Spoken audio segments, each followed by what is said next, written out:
hear from Michelle about the Dwight situation? No, she just talked to me. Okay, I told her she okay. can enter her appearance when we get started.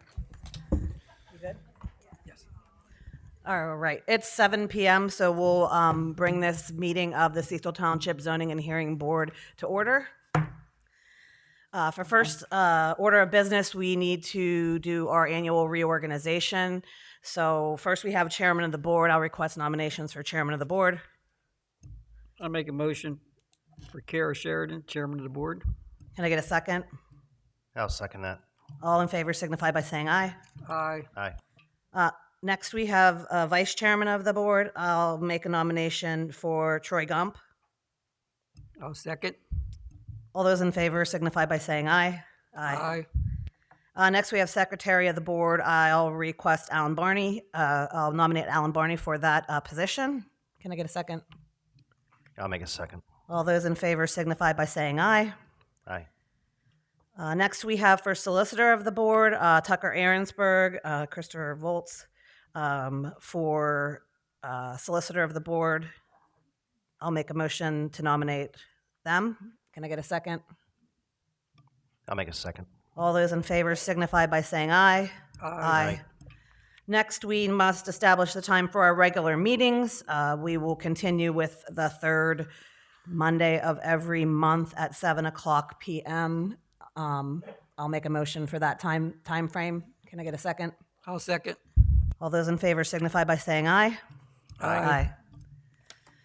Next, we need to approve the minutes for November the 18th.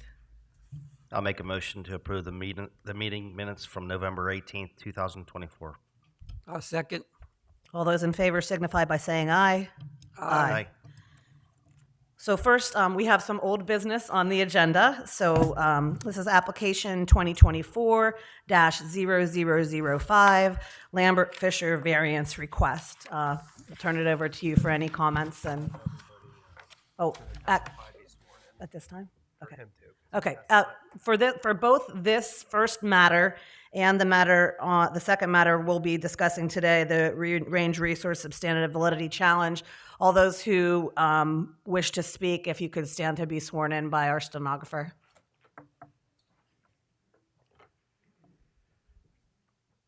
Do you solemnly swear the testimony you're about to give will be the truth, the whole truth, and nothing but the truth, so help you God? Yes, I do. Thank you. All right, go ahead. Okay. Just your name and address. for the- Andrew Good. I'm the managing partner of Lambert Fisher. I reside at 138 Sunset Drive in Washington, PA. As you all know, this is very old business by now. We have, through our various meetings, gone through all of the recommendations and requests from the board to explore what options are available on this very unique parcel. And this is what we are down to from the last meeting that we were at. We were exploring the options for site number 2. Met with First Energy in hopes that we could bury these primary distribution lines. That would buy us the available space. In the initial site visit, he said that we'd be able to do that. So we were very optimistic about moving forward with site 2.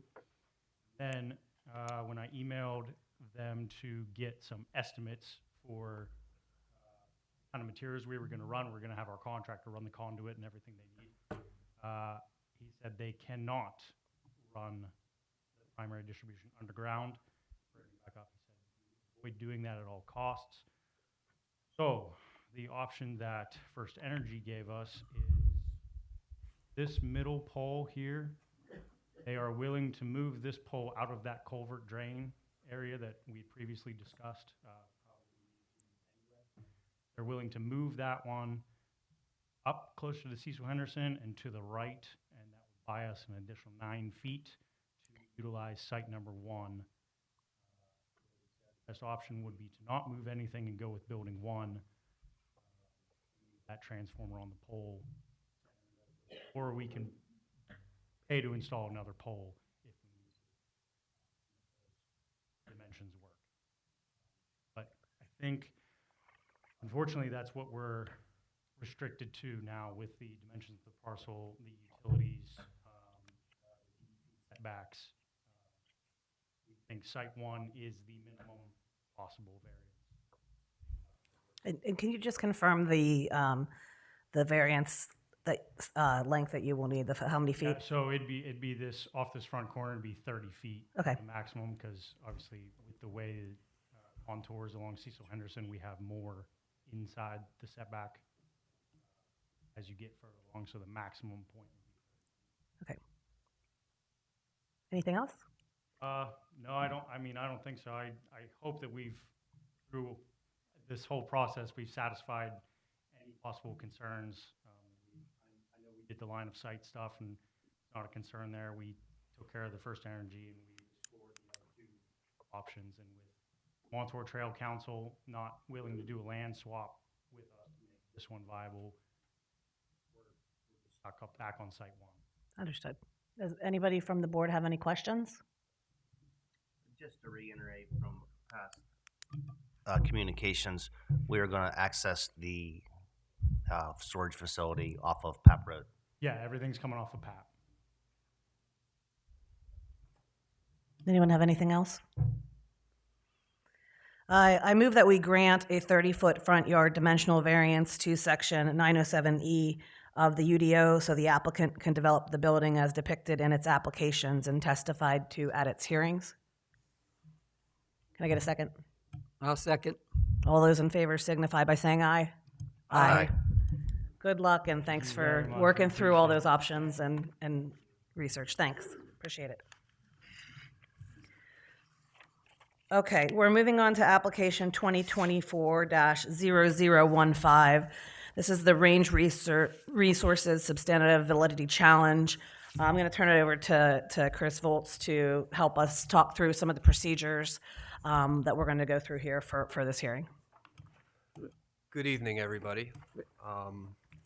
As you can see, we have a full house tonight because this is a very important issue that is before the board. The board is going to do all that it can to hear everybody's relevant evidence before making a determination as to whether or not the substantive validity challenge or challenges should be granted. Our goal is to give all the participants a chance to present their cases and make their positions known to the board before making a decision. We know that we have an applicant, Range Resources, who is challenging this matter, and we know we have the township who presumably will defend its ordinance. Initially, before we get started, are there any other parties who wish to participate this as a landowner impacted by this application or challenge? And if you are, could you please stand up and identify yourselves and come to the microphone, actually. So, people who would like to intervene and participate in this matter as a party.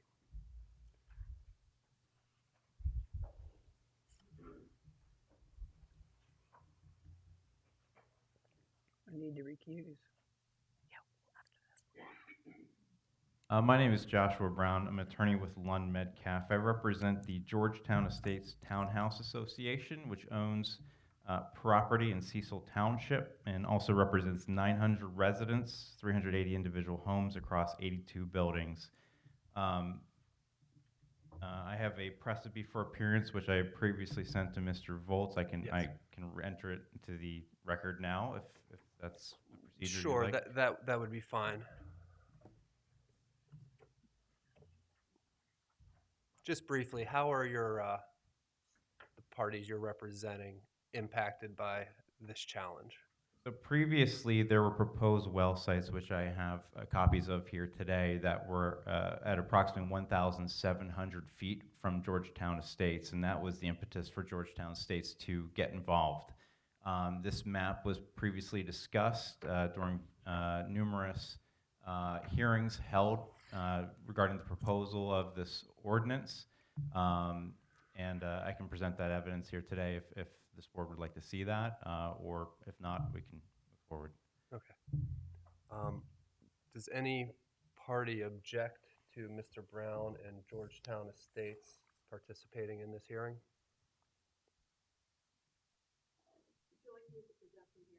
Sure, that'd be fine. You have a microphone. That might be easier.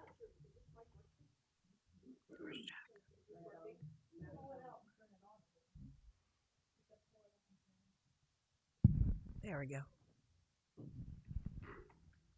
Thank you. Kimberly Brown, from Jones Day, on behalf of Range Resources Appalachia LLC. Range objects to Georgetown Estate Township Association participating as a party. We don't believe that they meet the status of a person affected under the MPC Section 9083. Only persons affected by the application are entitled to party status under the MPC. And to assess whether a person is affected, that person must identify generally the hypothetical land use that would affect him or her in the event that the ordinance is invalidated. In this case, however, individuals cannot do that because Range's application does not pertain to a specific proposed new oil and gas pad or other development. Complaints regarding existing developments are insufficient and irrelevant to Range's challenge. And in order to claim to be affected by Range's Connor Samuel plans, and there's some issues related to that, Range's challenge does include the setback challenge for oil and gas facilities. And in order to be affected by the Connor Samuel challenge, the challenge that impacts Connor Samuel, the individuals must show that they reside near that pad and would be affected by the placement of the gathering equipment. We don't believe that any showing has been made that sustains those obligations under the MPC. May I respond? Yes, please. Pursuant to the case Maravich versus Township of Exeter, not only do these statutes, specifically I think it's 53-10908, number 3, not only do these affect those who are directly affected by it, but also adjacent property owners can also be considered to have standing for purposes of the zoning hearing board. So here, not only are we arguably adjacent property owners, I would argue that we are directly involved because where the proposed well sites have gone, they were within the 2,500 foot setback requirement. So we are directly affected by these proposed ordinances. And again, if this board would like to see evidence of where those well site proposals are, I'm happy to present that here today. Okay. We may not get into that yet. You know, my understanding is the standard to participate before the zoning hearing board from the, I think it was South Bethlehem case. It's a pretty low standard. It's very That's correct. different than aggrieved party status to participate in an appeal to court. So, and I think the point of that rule is to avoid little mini hearings before a zoning hearing board considers evidence on the merits.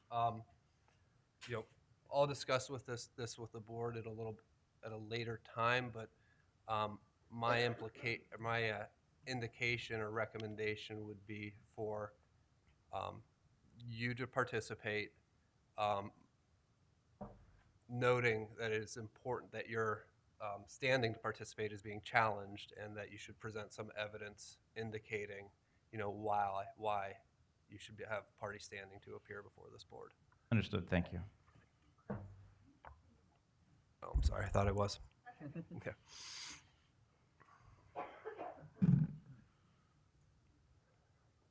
Michelle Stonemark, 40 North DePauli Road. I need you to spell your last name, please.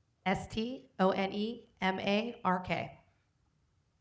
Requesting party status as I currently reside approximately 530 feet from the Augustine well pad. The proposed or about to be developed Connor Samuel pad, I'm approximately, I would say, about 1,800 to 1,900 feet away. So both have a direct impact on my daily life, and I feel that I should have party status. My attorney was unable to join me here tonight, but he asked me to come up and request party status on his behalf. Who is your attorney? I'll be represented by Dwight Ferguson.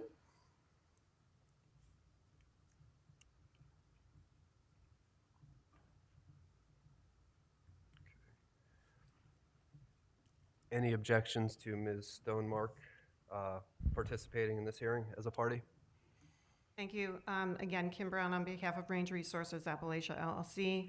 Range does object to Ms. Domark's status as a party for the same reasons as identified before, and also to clarify, the existing Range well pads are pre-existing non-conforming uses and do not relate to the subject of the exclusionary challenge. The exclusionary challenge relates to future actions at new well sites, as well as the specific challenge to the installation of oil and gas facilities, not a new gas pad, and not new drilling at the Connor Samuel, because the drilling of the wells at Connor Samuel and the other gas pads, to the extent that they're scheduled to occur in the future, are current pre-existing non-conforming uses that the new ordinance doesn't cover. And so Ms. Domark's challenge or complaints regarding the Augustine gas well pad are completely irrelevant to whether or not the ordinance completely excludes oil and gas development in the township. Miss- sorry, go One ahead. second. Ms. Brown brings up a fair point. What type of evidence would you plan to present regarding whether or not the new ordinance is exclusionary? Well, my argument goes sort of towards what the gentleman said before me, that it involves, and if there's a smaller than 2,500 foot setback, then new pads can be developed around me. I'm already impacted by the current pads, severely impacted by the current pads. So I'm conscious of any new development that goes in after that, because then I would be surrounded on all sides. May I respond? Yes, please. Thank you. Again, the challenge is a substantive validity challenge, and the question is merely whether or not the ordinance excludes oil and gas development within Cecil Township for what we believe to be a legitimate use, which is the oil and gas development. And that's full stop. That's it. It's a constitutional challenge, and whether someone is annoyed, has displeasure with regard to existing gas and well pads are really completely irrelevant.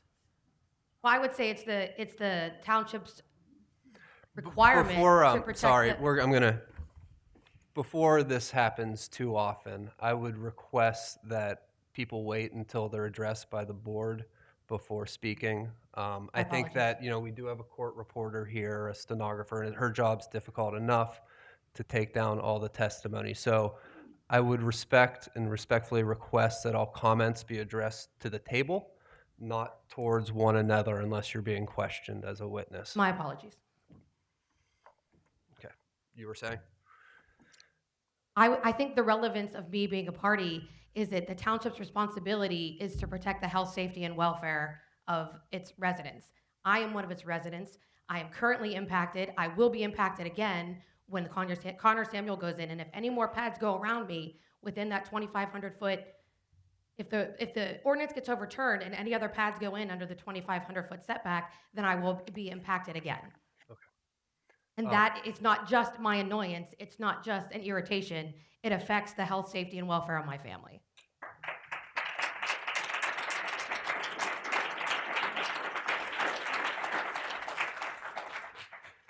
And again, I don't think the board's going to make a ruling on admissibility or party status at this juncture, but I just kind of wanted to get an idea of who wants to participate. And it looks like you have something else that you would like to add. Thank you. The proposed testimony, with all due respect to the proposed party, is purely speculative. And we believe that there's case law, I'm sure the solicitor is aware of that's irrelevant to a challenge of this nature. Okay, thank you. All right, thank you.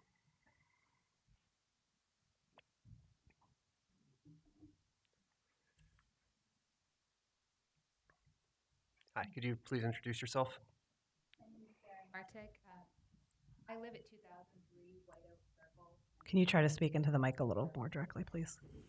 2003 White Oak Circle, Cannonsburg, 7. I'm speaking as a resident of Cecil Township, but also as the executive director of the Center for Cultural Justice. We are requesting party status to this. CCJ is a nonprofit corporation founded under the laws of Pennsylvania. CCJ's mission is to improve policy and regulations for the oversight of fossil fuel extraction and use, educate, empower, and organize coalfield residents, and to protect public and environmental health. We're seeking party status on behalf of ourselves as an organization as well as on behalf of our members.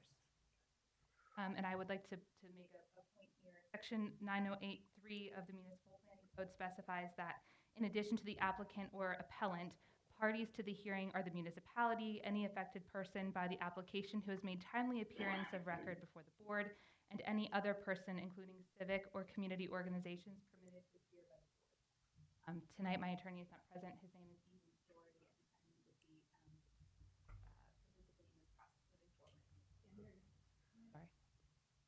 Ethan Story. Ethan Story, yes. Okay.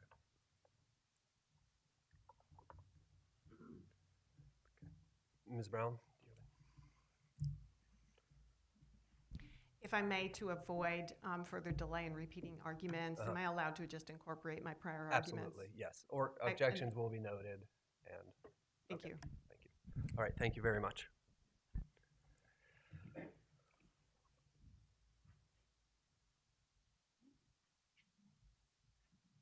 Hi, my name is Lois Bauer Bjornson. I live at 1578 East National Pike in Scenery Hill. I am here on behalf of Clean Air Council. I request party status in challenge to zoning ordinance number 92024.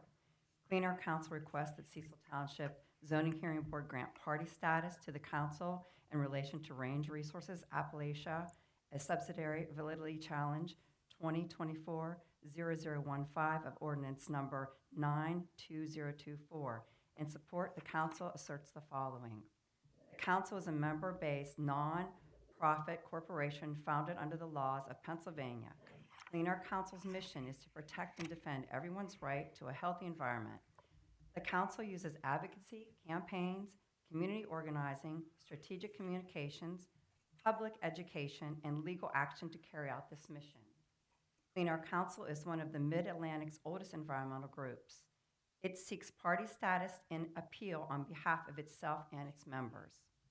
Range's appeal challenges Cecil Township's decision on November 4th, 2024 to amend its zoning ordinances to expand setbacks from unconventional oil and gas development. Clean Air Council, its organizer, myself, Lois Bauer Bjornson, and Cecil Township's members have been involved at every step of the municipal process to ensure that residents and their health are properly protected from having industrial operations too close to their homes. Clean Air Council met with community members, took residents and officials on frac land tours, and worked closely with community members to support their efforts to protect their homes and neighborhood. The work has amounted to hundreds of staff hours and very significant organizational resources over the course of the last year. The council also regularly advocates for increased setbacks at the state level. And repeating what Ms. Martek says, Section 908 of the Municipal Planning Code specifies, in addition, that the applicant or appellant parties to the hearing are the municipality.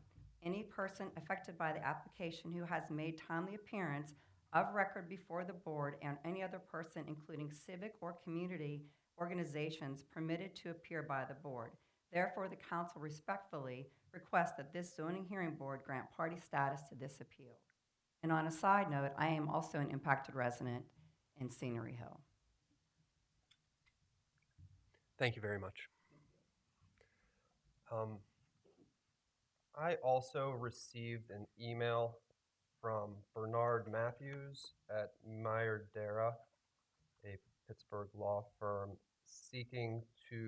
he was unable to attend and his clients were unable to attend, but he asserts that he represents landowners who are negatively impacted by the ordinance because it precludes them from leasing their land or developing their land for oil and gas purposes.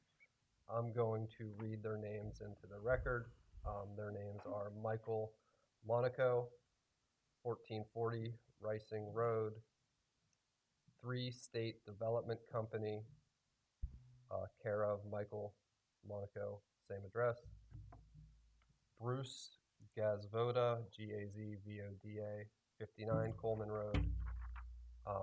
Jeffrey Dressler, 1672 Ricing Road. Linda Kappel, Kappel, 163 North DePauli Road. And Patricia and Timothy Walker, 1860 Ricing Road. I'm sorry. Did I need to read those again, or did you? Okay, thank you. Okay, thank you. And again, these individuals assert that they own properties subject to oil and gas leases with range resources that are adversely affected by the ordinance number 9-2024. Does the township or anybody else have any objection to them participating as interveners to this matter? Yes, Gretchen Moore on behalf of Cecil Township. The township would object to those parties participating as parties in this particular hearing on information and belief. They are all persons who own property in Cecil Township and that are subject to existing leases either with Range or another oil and gas drilling company. And therefore, I don't really see how they could state or demonstrate that they are in any way affected by an ordinance that does not implicate any existing oil and gas rights that they are currently utilizing and receiving royalties from in the township. Okay.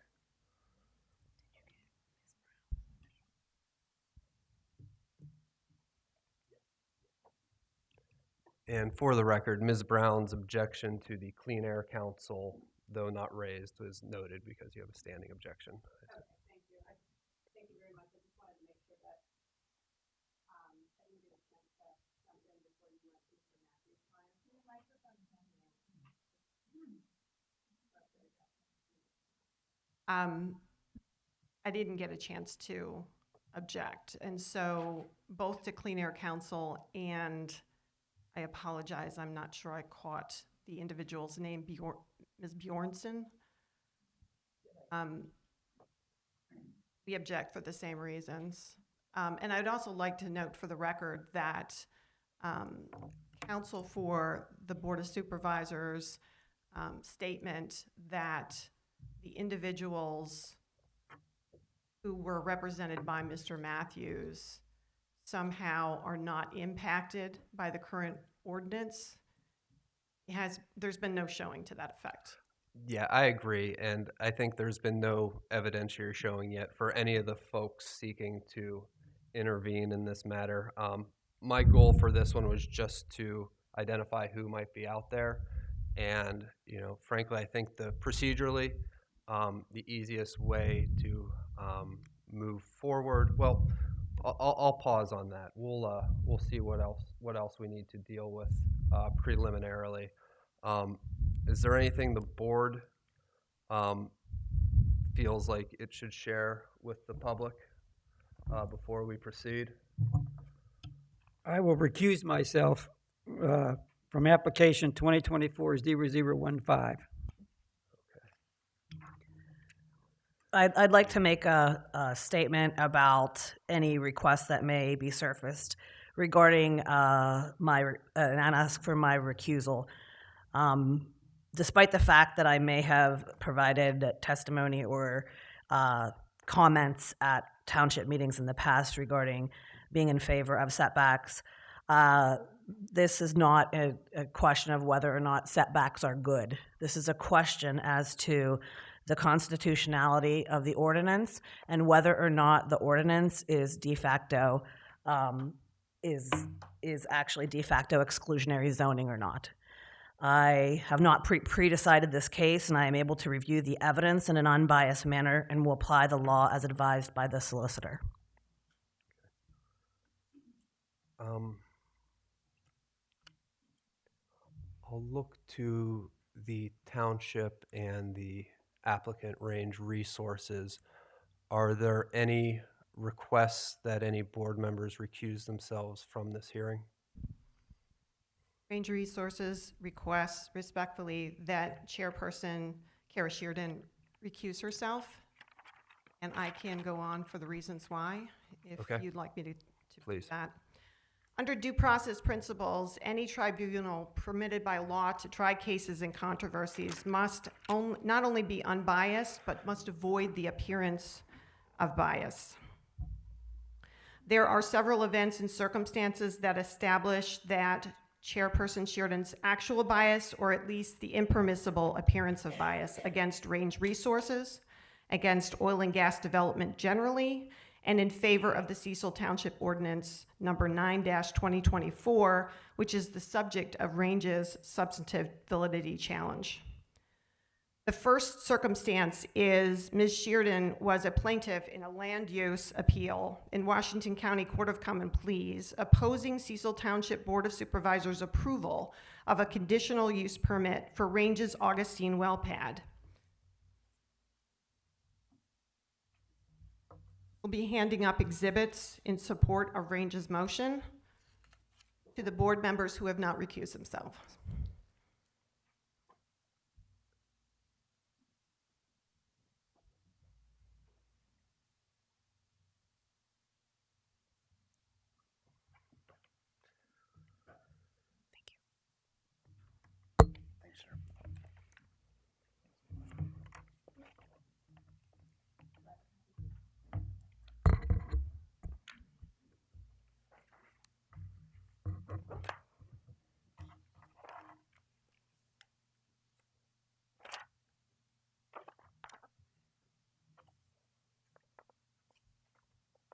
Yeah, that's all the copies that we brought. So we can show, but we'd have a flash drive to show the exhibits. If you'd like us to do it. Yeah. Here, we can share it. Somebody needs this. I can look with Troy here. Thank you. I never knew what this is.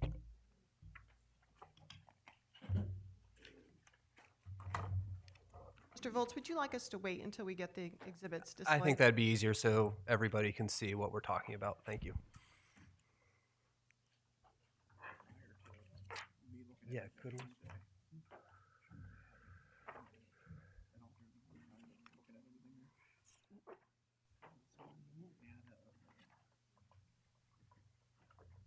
Troy, Karen, should I be sworn in prior to looking at anything like that? As the alternate? You know what? That's a good point. Yeah. Let's do that.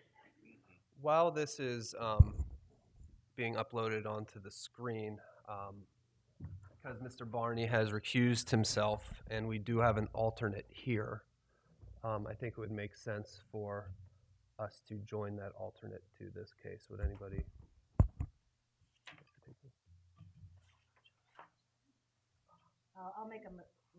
I'll make a motion that Joe Flaherty be sworn in as as a standing board member for purposes of this hearing. Can I get a second?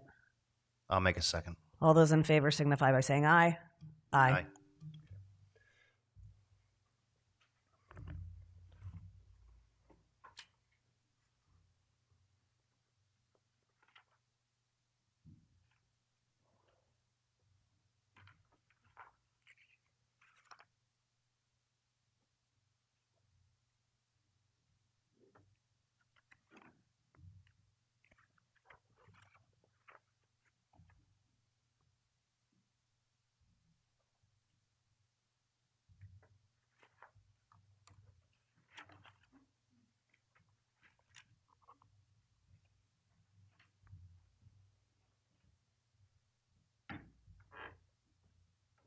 You could display Exhibit A, please.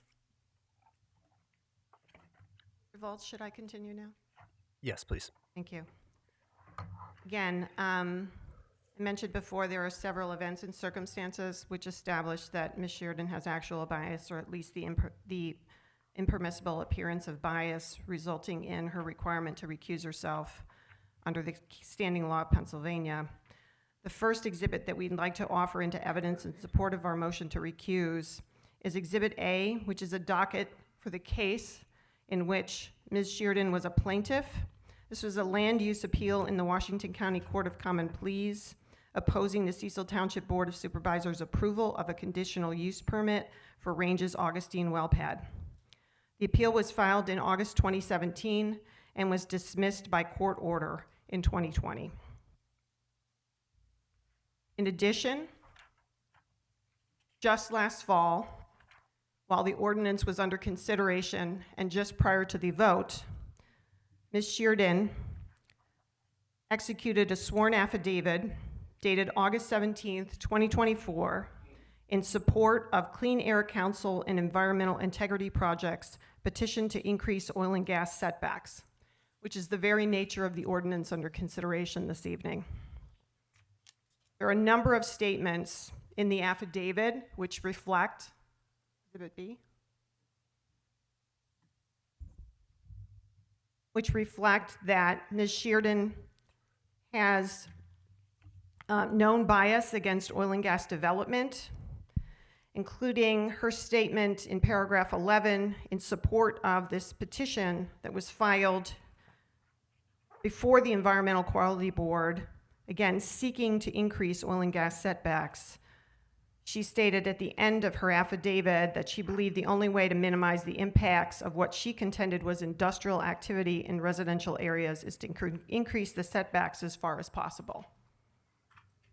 So she has stated in a sworn affidavit right before the ordinance was adopted that she believed that setbacks need to be increased as far as possible. This issue is directly at issue within the Ranger Resources Challenge submitted to the Zoning Hearing Board. In addition, in public hearings before the Cecil Township Ordinance 9-2024, on at least 2 occasions, Ms. Sheardon testified at the public hearings, including on August 3rd, 2024. She testified at the beginning of the section of the video, which appears on Cecil Township's website, at the 25-minute, 40-second mark, where she criticized a setback that was established based on leaving areas that could be drilled, and asked instead for a 2,500-foot setback, establishing her belief that the setback is necessary.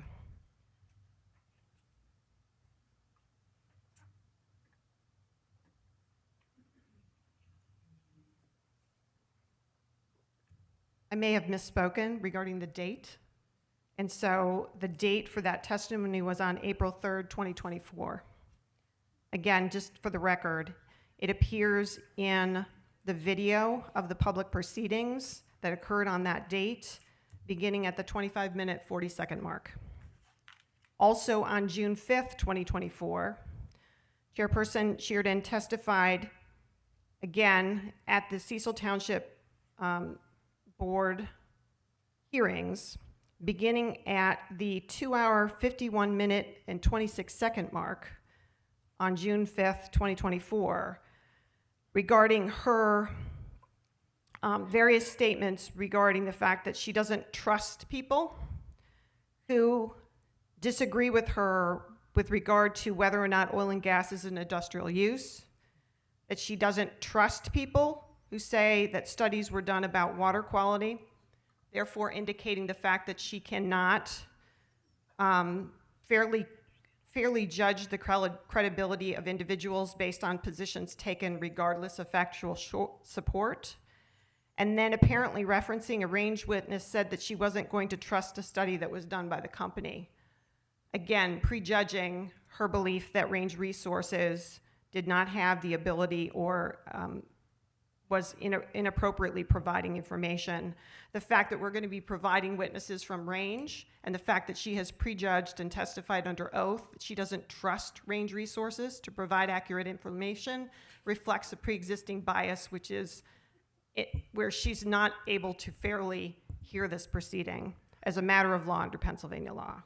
Did she state any testimony do you have any testimony of her stating that she wouldn't agree with any range experts regarding setbacks or whether or not oil and gas was excluded under the new ordinance?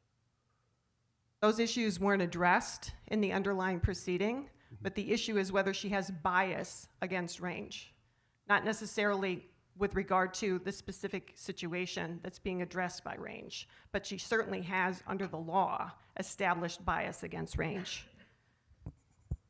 In addition, she has complained about Range's activities. In Exhibit C and D of our submission, these were documents that were obtained by Range from Cecil Township under a right-to-know law request. There were 2 emails from Ms. Sheardon. One was bait stamped by the Cecil Township as Cecil 1810. The other one is Cecil 1019. The emails are dated March 25th, 2024 and May 11th, 2024. Again, these are complaints about how she does not want additional oil and gas development and that she is looking for recourse from Cecil Township to change oil and gas development that is occurring around her.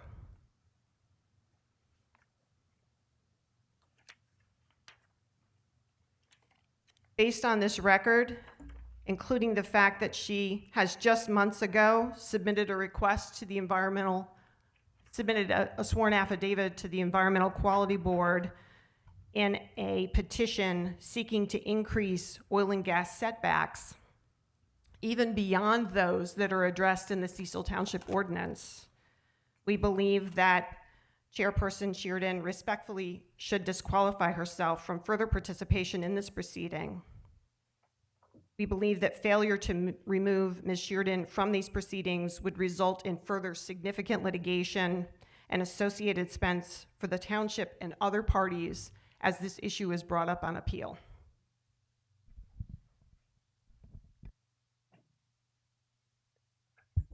With one second. With respect to the affidavit you just mentioned, is that Exhibit B you're talking about? Or a separate affidavit? That's Exhibit B. Okay. And I'm looking at paragraph 11, and it says, I believe the only way to minimize the impacts of this industrial activity in residential areas is to increase the setbacks as far as possible. Is that correct? That's what paragraph 11 states. Okay. Is there anything, and I recognize your position that there's bias in the appearance of bias, but is there anything that you possess where Ms. Sheardon indicated that she would not give your application a fair hearing?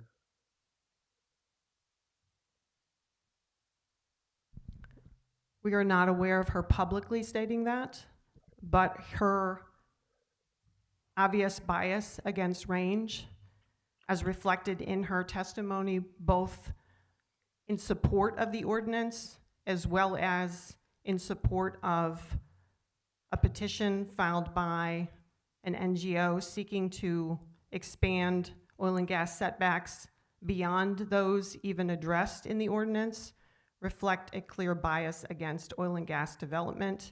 And given the specific nature of her affidavit and the reason for the support, it is right on point with respect to the issues that are addressed in this proceeding. Thank you. Ms. Moore?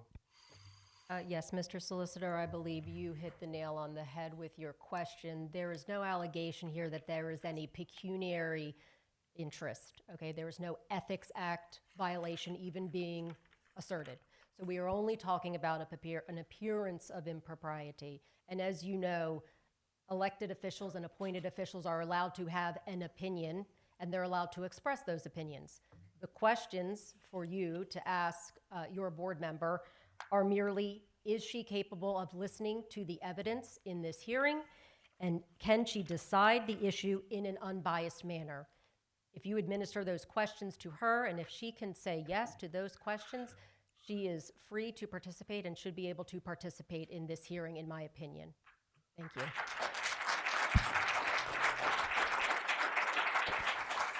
Yes, Ms. Brown. Mr. Volz, with all due respect to counsel, she is misstating the standard of law in Pennsylvania. I will cite to you that there are several Commonwealth Court opinions which are directly on point that deal with situations very similar to these situations, in which there was a finding that the zoning hearing board or the lower proceeding, the municipality board, should have recused themselves. And so I would point out for your reference, sir, the McVeigh versus Zoning Hearing Board of New Bethlehem Borough matter at 496 Atlantic 2nd, 1328. It's a 1985 Pennsylvania Commonwealth Court decision. Is that the case where the elected officials appointed 5 people to the board because they were opposed to a project? This was a situation where there was a finding of bias, where the zoning hearing board members had signed a petition opposing the land use in question. Prior to being board members, though, right? And This then is true. then the officials appointed them to rule on a specific project, correct? I'm not sure that all of that's right, but it's not dissimilar from what I understand. I recall the cases being. Also in the Thornbury Township Board of Supervisors versus W.D. Inc., 546 Atlantic 2nd, 744. It's a 1988 Pennsylvania Commonwealth Court decision that affirmed a finding of bias where a member of the Board of Supervisors voted on an application for a subdivision approval that he had previously opposed before the Zoning Hearing Board. That's a situation very comparable to what we have before us currently, as well as PRIN, P-R-I-N, versus Council of Municipality of Monroeville, 645 Atlantic 2nd, 450. It's a 1994 Pennsylvania Commonwealth Court decision where the court there found that it was clear that the councilman was predisposed against the appellant's project, and his actions in opposition, particularly the letters on official council stationery, clearly demonstrated his bias and should have precluded him from participating in council's vote on appellant's application. I do commend these decisions to you, Mr. Solicitor, because I do believe that they as a whole support the fact that this chairperson, with all due respect, cannot fairly, without bias or the appearance of bias, participate in this proceeding.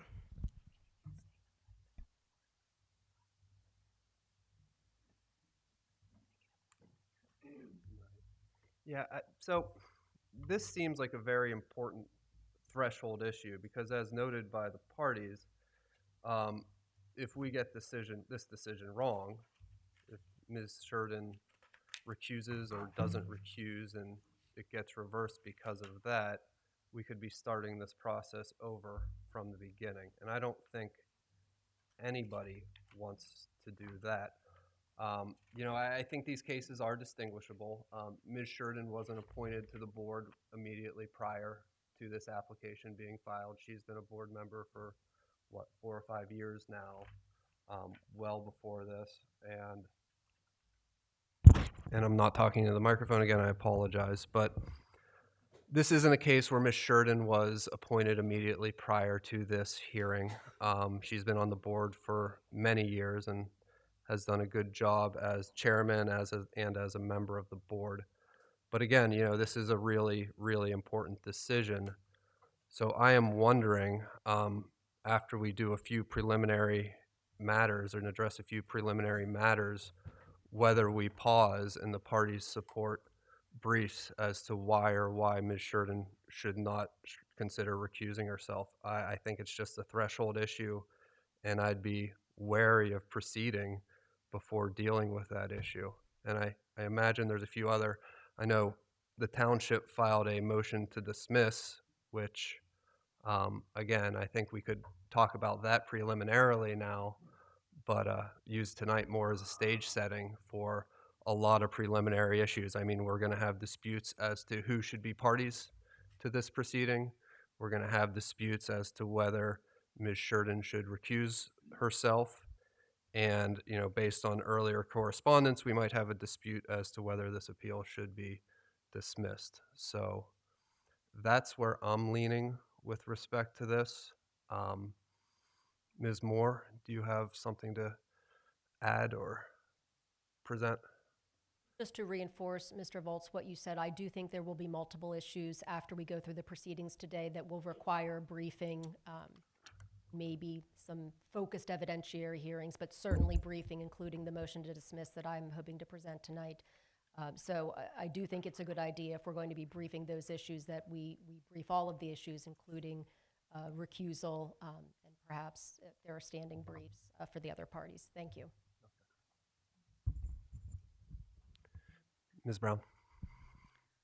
Mr. Volz, I want to initially address, and I know we're not arguing the motion to dismiss, but I don't believe that that is a basis not to move forward this evening. I haven't heard a decision from Ms. Sheridan regarding whether or not she will recuse herself in light of the evidence that was presented. And I'll just park that for a second while I get back to the motion to dismiss. But that is a factually unsupported, devoid of authority, procedurally or otherwise, supporting the request. And it's otherwise premature. The issues that are presented in that motion essentially argue that Range hasn't established a right to pursue the substantive validity challenge, and that's before Range has presented any evidence. Certainly, we need to present evidence on standing issues, as you've alluded to, with regard to the party issues. So addressing a motion to dismiss is really premature. If there are issues regarding Range's standing and challenges to Range's standing or party status in this case and ability to pursue that, there needs to be a full evidentiary record on that issue. And there's no reason why, in the course of the presentation that Range had planned for this evening, or to the extent it needed to go over to another evening the next evening, why all of those issues aren't necessarily, of course, part of Range planned presentation. And so the order of business, as we believe, is that Range should be allowed to proceed. Once we get past the recusal issue, Range should be allowed to proceed with its case, as you alluded to in your communications with counsel last week or today. I can't recall. Yes.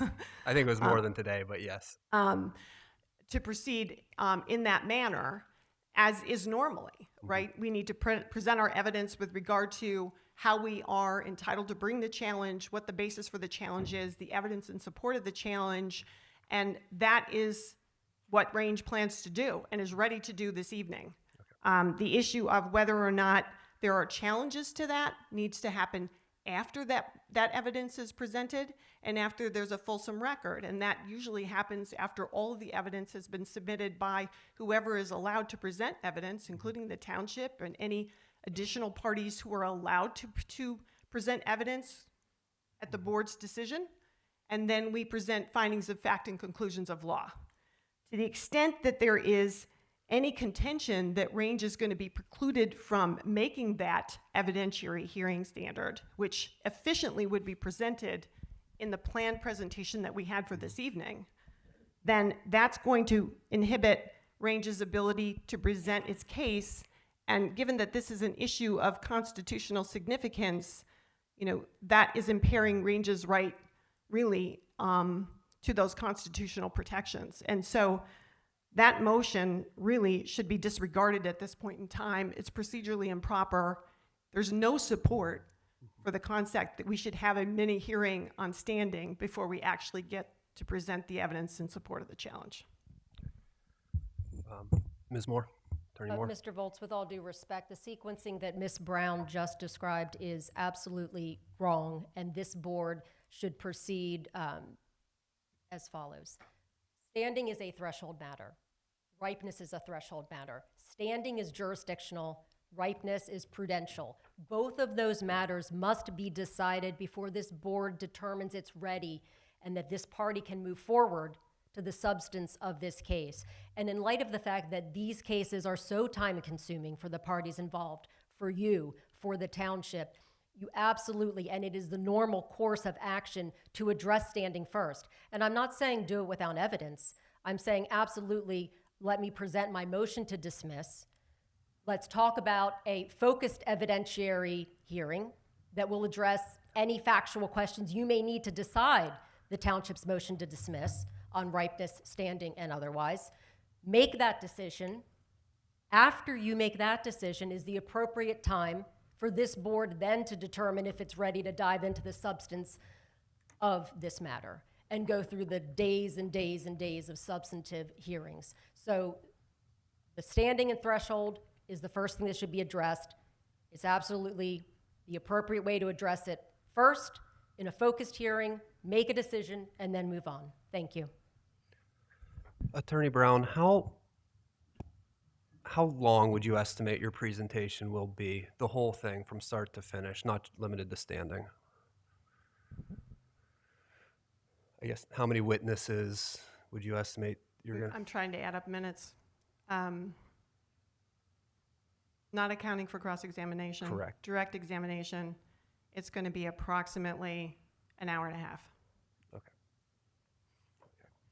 So, Ms. Moore, or Attorney Moore? You had 6 parties at least who stood up here tonight to seek party status. Each of them will be cross-examining the witnesses presented by Range Resources. Certainly, the township will then have many witnesses to rebut whatever witnesses, and we don't know yet who the witnesses are, but the township will then have witnesses to rebut. We'll need to bring in experts, because I'm sure they are going to be presenting experts. Again, it's a time and expense that does not need to be delved into if they do not have standing or this matter is not ripe. And I am very confident they do not have standing and this matter is not ripe. And I respectfully request that this board hear those arguments and any evidence that is necessary to decide those questions first. Thank you.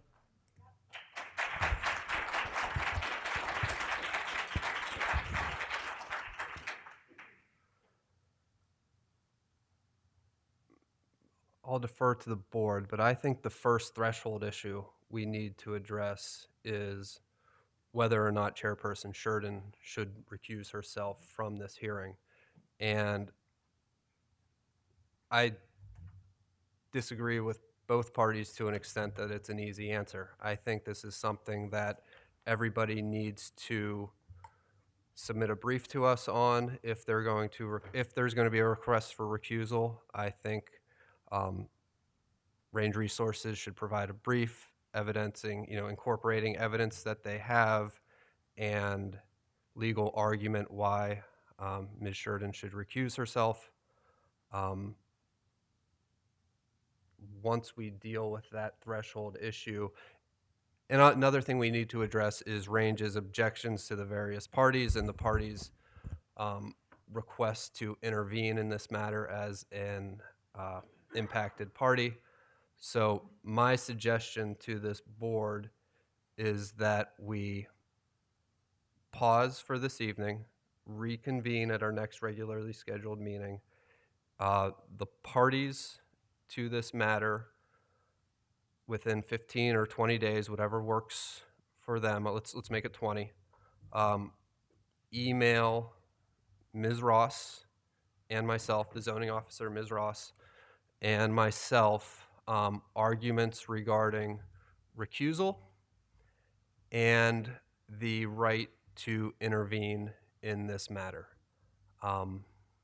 We're not going to do replies or anything like that, just send them to me, and then we will, I would guess, suggest or start the proceedings on the merits next month.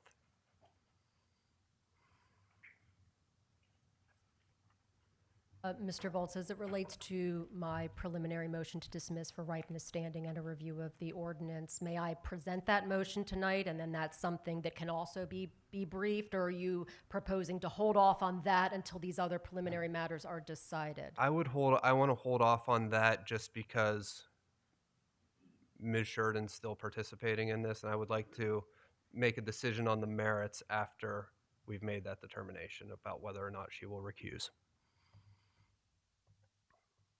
Okay, I would just say there's no vote yet at this point, and I'm happy to at least present my motion so we could move that one forward if the board desires to hear and consider it. Any objections from Range for her presenting? Of course, there hasn't been a ruling, as you mentioned, on recusal, and so the board should not be hearing anything substantive at this point in time until a decision has been made on recusal. Yeah, I mean, Attorney Moore, we have the motion in writing. I am hesitant to have any evidence be presented to Ms. Sheridan before that determination on recusal has been met. So I think for this month we focus on who's a party to this case and whether or not Ms. Sheridan should recuse herself.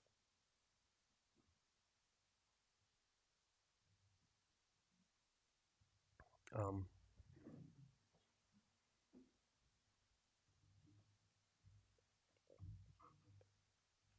Our next meeting is February 17th. Would the parties be able to get me briefs or submissions by February 5th?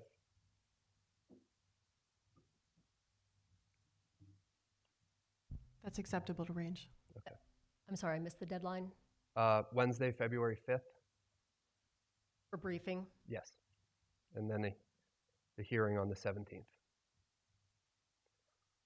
One question,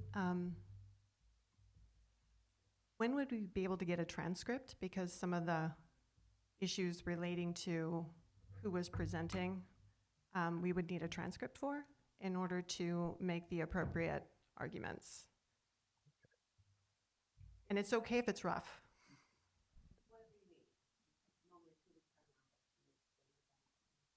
Thank you very much. Mr. Volz, Yes. if we are reconvening on the 17th for a hearing and you anticipate taking testimony that day, I'm requesting that Range Resources submit its list of witnesses in advance, at least 7 days, maybe 10 days in advance, on the issues of ripeness and standing. They have enough information from my motion to see what evidence they need to present. It is their burden to present that they have standing. It is their burden to present that this matter is ripe, and they should have witnesses available, and we'd like them to know them in advance. Thank you. Ms. Brown? Attorney Brown? We have no problem providing information regarding witnesses as long as there is an equal exchange with regard to all issues. And so to the extent that there are any witnesses who are going to be presenting testimony or individuals who plan to cross-examine, we would want the same courtesy in response. And I don't believe that the board, according to my understanding, has made a determination as to what the focus of the testimony will be on the 17th. And so the presumption that has been being made from counsel is, my understanding is that decision has not been made. As I indicated to the solicitor, Range's presentation should take about an hour and a half for our witnesses. And we'd like to engage in that presentation on the 17th since we didn't get a chance to do that today. Would you be willing to share your list of witnesses with the township by the 10th, and then the township would share its list of witnesses?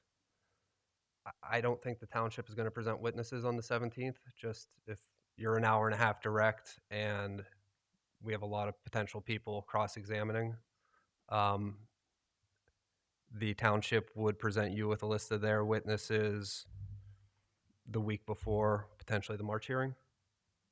I Unless- don't think that's quite comparable. Okay. Since really the issue that Range is presenting is a limited issue, as you're aware. It's whether the ordinance is exclusionary, right? And Well, let's also whether Range's oil and gas development is a legitimate use. And so these are discrete issues. And to the extent the township wants to exchange witnesses, then let's just exchange witnesses and do that as soon as possible, so that Range has the same ability to prepare as council has to prepare. They know the substance and the basis for our challenge. It's pretty clear. It's based strictly on the setbacks. And we have no information standing here today as to what issues they may wish to attempt to present a testimony or offer testimony on. And I think if we're going to be fair, then if we're going to exchange witnesses, we should exchange witnesses. If not at the same time, near the same time. Okay. A week in advance isn't sufficient notice. Mr. Volz, again, if we're not getting into the substance of this case, then we're not getting into all their substantive witnesses, and we're just talking about standing and ripeness. If they don't get past standing and ripeness, we don't get to the main case. So what I'm asking, again, respectfully, is We'd like their witnesses on standing and ripeness, or witnesses that they're going to use to rebut our motion to dismiss. We are happy to exchange in the same time intervals. If they give us witnesses 10 days before, we're not giving them witnesses a month and a half before. That's not the same. But we will do 10 and 10 before we're going to present a witness. They'll get 10 days notice if they give us 10 days notice for their witnesses. Again, they have the burden to demonstrate standing. They have the burden to demonstrate rightness. They should show up with the witnesses to be able to demonstrate those two things. If we have a rebuttal witness, we're happy to share them if that witness goes on that night. If not, we'll do it 10 days before that witness goes on. The way I think this will proceed is that Range Resources will present its case on February 17th. The township's motion to dismiss based on standing will be noted, and if it is true that Range Resources has not carried that burden, it will certainly go into a ruling against them. But I think the cleanest way to proceed would be to have Range Resources present its case, certainly with the knowledge that standing and ripeness is at issue here. The township then will have a chance to rebut. The other parties will also have a chance to participate. I think the parties should, if we are going to share witness lists, we should do it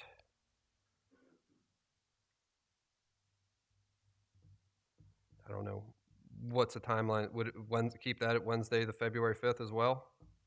And then the parties know who everybody plans to bring. I'd expect this would be a good faith exchange. Certainly things can change, but certainly don't anticipate any intentional withholdings and would not anticipate that either side would do such a thing. So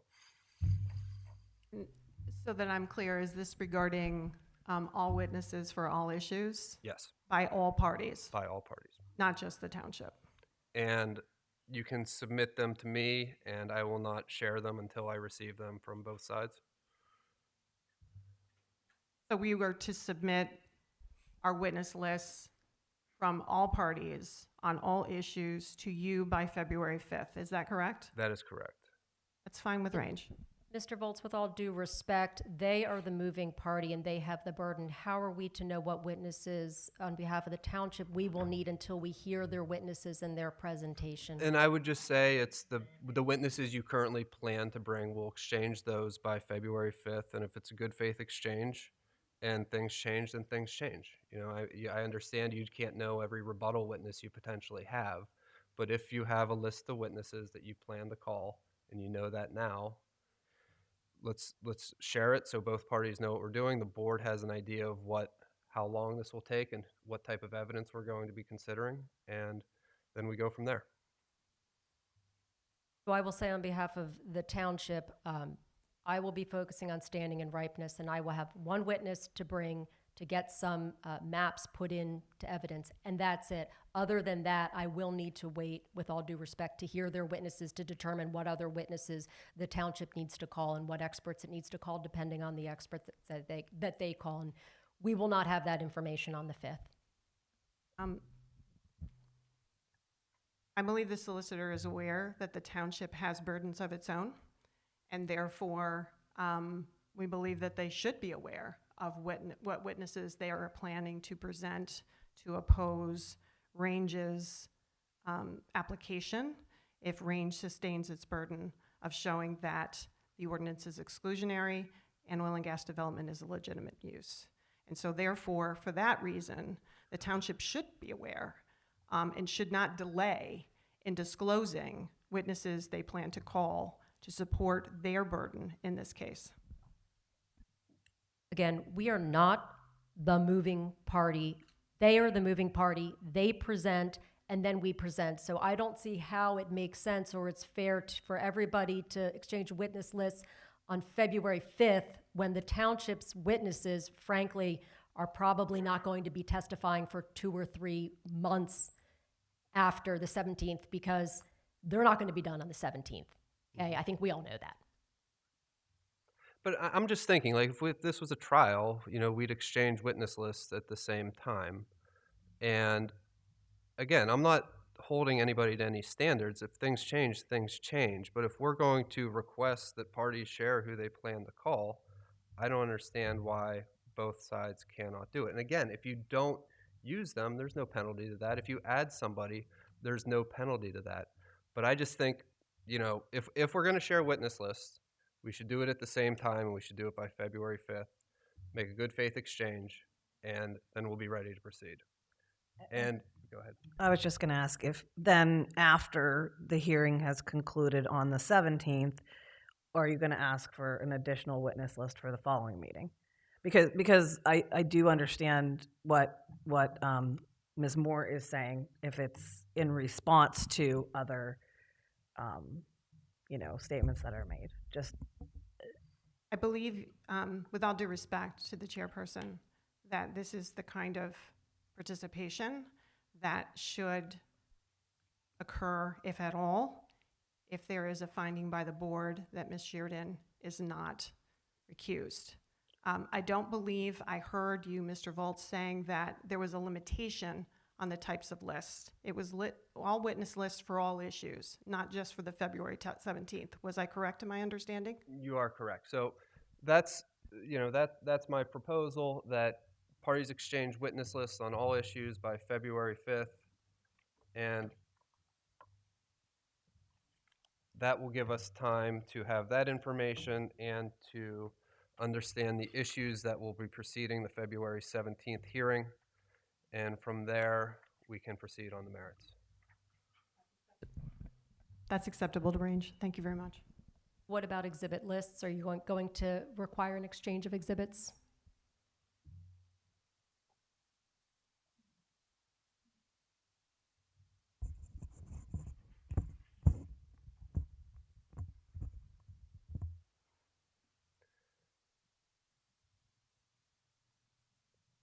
Is Range Resources, does it have its exhibits lined up and ready to go? I assume we're going to have the same. Go ahead. We did, because we were prepared to begin, and if we had time, end tonight, depending on questions that may be asked after the preliminaries were done. I understand that we can't do that this evening. I understand why. However, my concern is, given council's reluctance to what appears to be, I think, a fair exchange, that if we're going to exchange exhibits, that it really needs to be for all issues at the same time. Otherwise, it's really not fair. Same with the witness list. So I defer to you. Range will do what the board requests, obviously. But we do ask that you continue in your endeavor to be fair on this issue and have the parties have equal exchanges, whatever they may be, whether it's on witnesses or exhibits. And I believe you've decided on the witnesses. 1 second. Attorney Moore, is it the same situation where the township is not sure which exhibits it plans on using yet, or does it have a list of exhibits that it plans to introduce into evidence? Again, on behalf of the township, I am focusing on my motion to dismiss, which I think should be addressed first and foremost. I have exhibits for that motion to dismiss. I have a witness for those exhibits. And I'm also preparing to cross-examine their witnesses on the issue of standing and ripeness. So on those matters, yes, we are prepared to proceed. On all other matters, as is customary, the witness exchange typically in these types of hearings happens approximately, let's say, pick a number, 10 days before the particular hearing where that person is going to testify, not at one time at the beginning when witnesses aren't going to testify for months. Again, they're saying, oh, we'll be done in a month, in an hour and a half. They're not going to be done in an hour and a half. It's not going to be one night. It is going to be multiple nights. So what is customary is an exchange before each hearing of those witnesses and exhibits that we would anticipate that we're using at that hearing. And that's what I'm respectfully requesting from this board. Take a recess. No, we can't do that.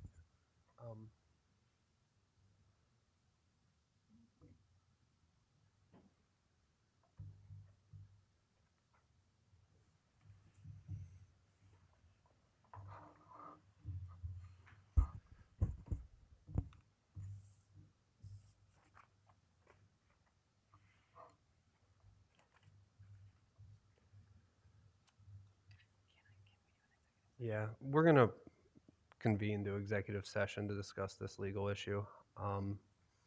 We have a motion. Oh. Could you state your name? So. Can you just come up to the mic, please, and for those who are listening on the live stream?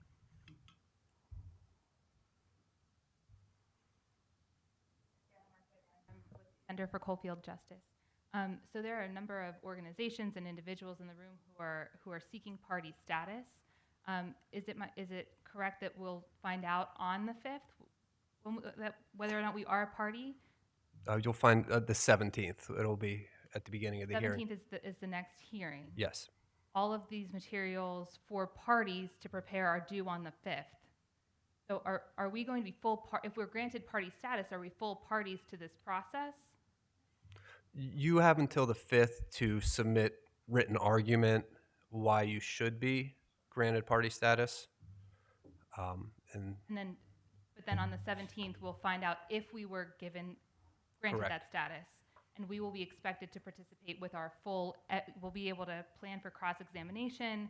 We'll be able to bring witnesses to the case if we're a party. I mean, how are we going to be able to participate in that on the 17th if we're just finding out on the 17th whether we're a party? Yeah, I mean, that's not uncommon for a zoning hearing board case.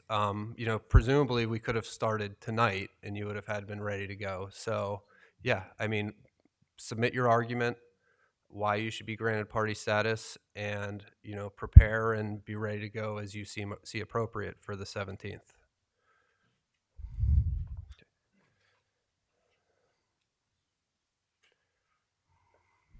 Mr. Volz, my name is Josh Brown. May I Yes. participate from here? Or? Yeah, no, I can. Okay, great. Likewise, we're in the same position as the person who just spoke. We are, depending on if we're admitted or not, we may be in a position to try to decide whether it's appropriate to get expert testimony. And we're being put in a position to have to show up on the 17th, not knowing if we're going to participate at all. And we have to produce our witness list on the 5th as well. And experts cost money, so we're being asked to decide who all of our experts are, all of our witnesses are on the 5th, and we may have to show up on the 17th and find out that we're not a party to the case. So that puts us in an awkward position.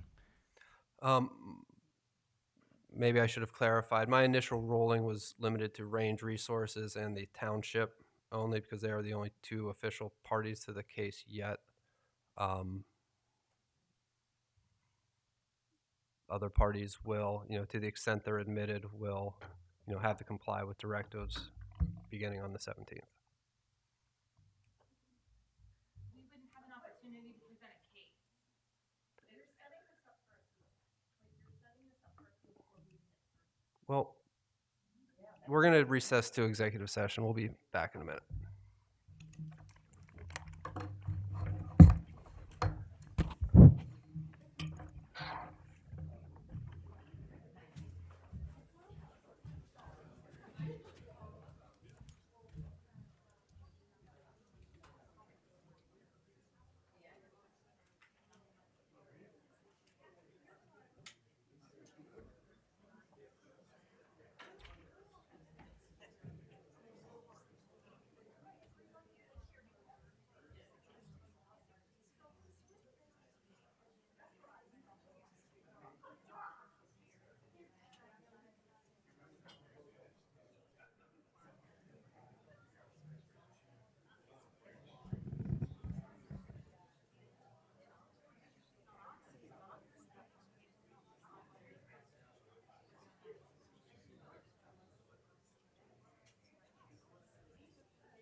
All right, we're back.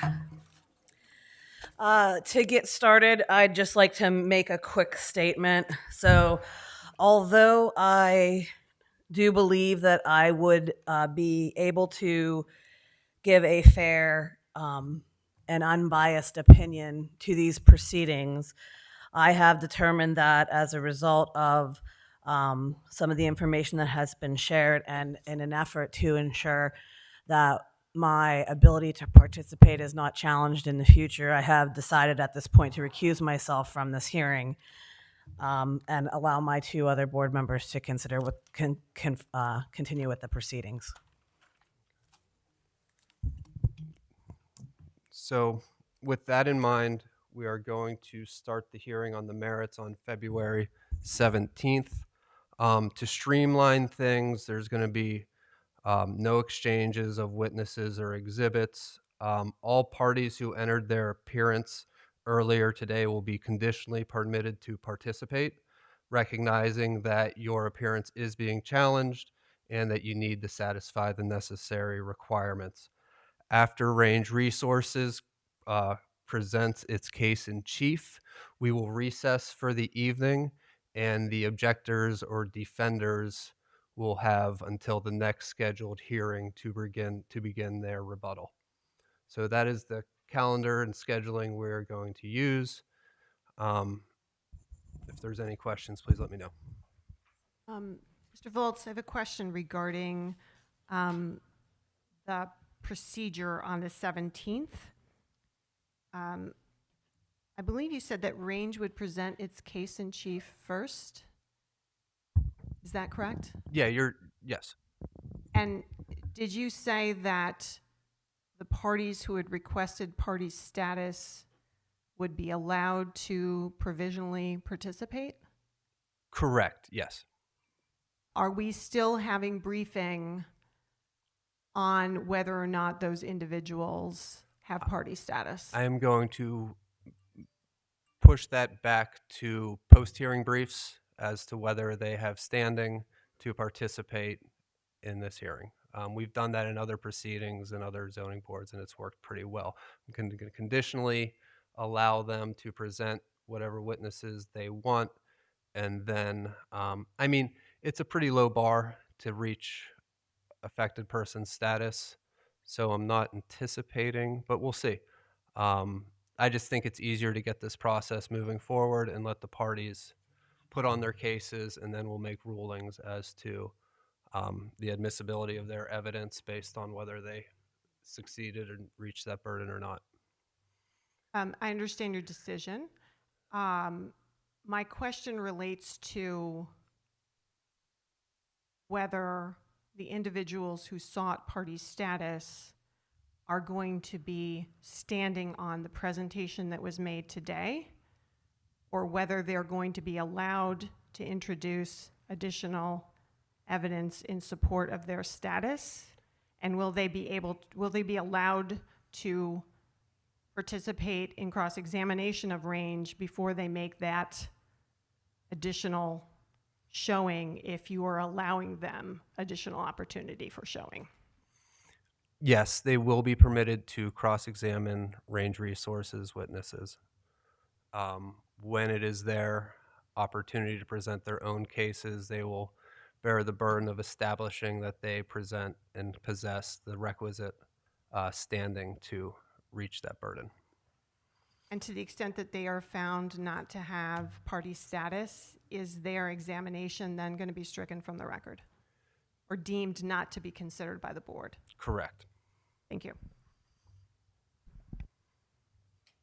Mr. Volz and board, I do understand your decision, and we will abide by the decision. I do want to bring up for the last time my motion to dismiss, because again, this is foundational to this case, and when will this be heard and decided?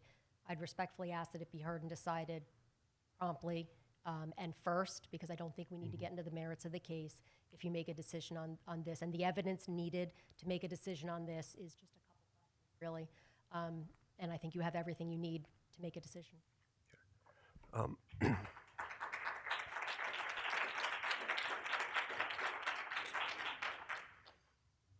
I think the best way to go is let Range present its case in chief, recognizing that they need to meet these thresholds, and then the township will get an opportunity to rebut.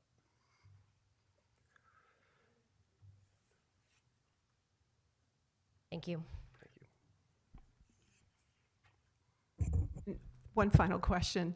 Is there no briefing then due before the 17th at this point? There is not. Thank you.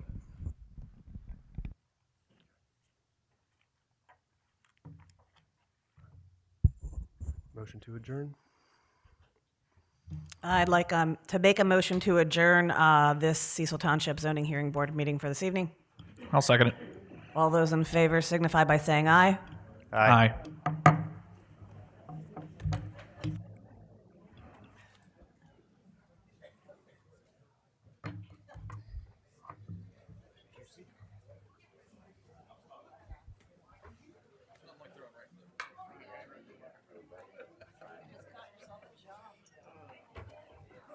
Yeah, welcome, Joe. Jeez.